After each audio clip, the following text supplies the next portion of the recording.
Happy Valentine's Day. Thank you. Happy Valentine's Day to everyone. Raya Anish blogs এর তরফ থেকে আপনাদের সকলকে।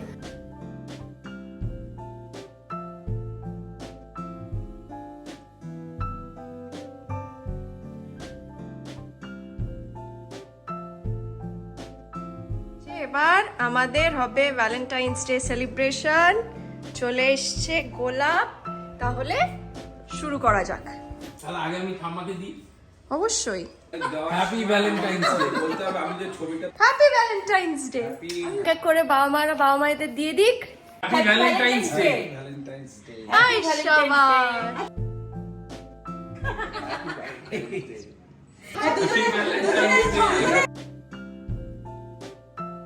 এবার তোমরা চারজন দাঁড়াও একসাথে। হ্যাঁ, একটা ছবি তুলে। আচ্ছা, আমরা ছজনে মিলে কিন্তু বেরিয়ে পড়েছি। কালকের ওই প্যান্ডেলটা আমরা দেখে নিয়েছি বলে আমি আর আনিশ তাই নামিনি। বাবা মারা চারজনে মিলে গেছে, ওটা দেখে এই এখন ফিরছে। পরপর এখন প্যান্ডেল দেখা কিন্তু।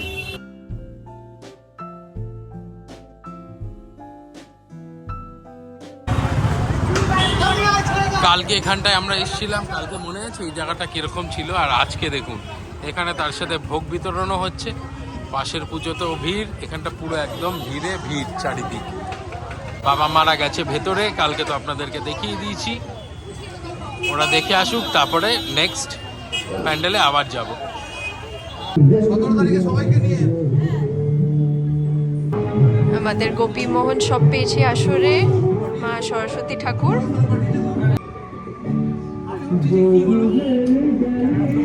কথা বলবো না, শুধু ভিড় দেখুন। দুর্গাপুজোকে হার মানিয়েছে। আমি তো পেছনে বসে আছি, ঠিক করে তাও ভিডিওটা নিতে পারছি না। রাস্তার উপরেও তাই। রাস্তার ওপারেও তাই দেখুন। উত্তরের আড্ডা, এইখানের সাথে আপনারা অনেকেই পরিচিত, কারণ বড় বড় সব শুটিং টুটিং হয় এখানে। এই সবকটাই পুজো কিন্তু আমাদের বাড়ি 2 কিলোমিটার রেডিয়াসের মধ্যে। আমাদের বাড়ি থেকে কিন্তু একদমই কাছে, চাইলে আপনারা হেঁটেও আসতে পারেন। আর ঠিক উল্টো দিকে এটা হচ্ছে দেশবন্ধু পার্কের মাঠ।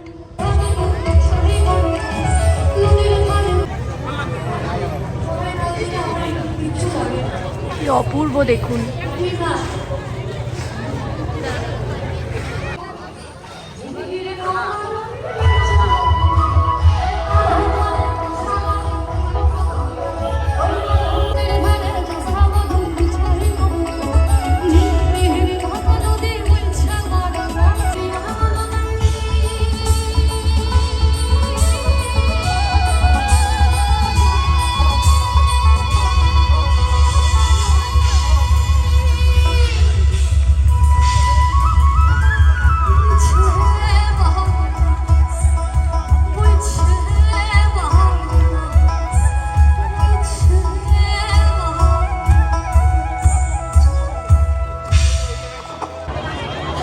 হচ্ছে আনন্দের বহিঃপ্রকাশ।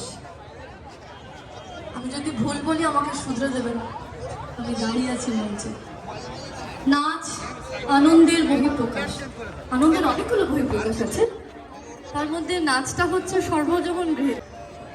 তারা বেশ খানিকটা জেনে নাচে, তারা বাধ্য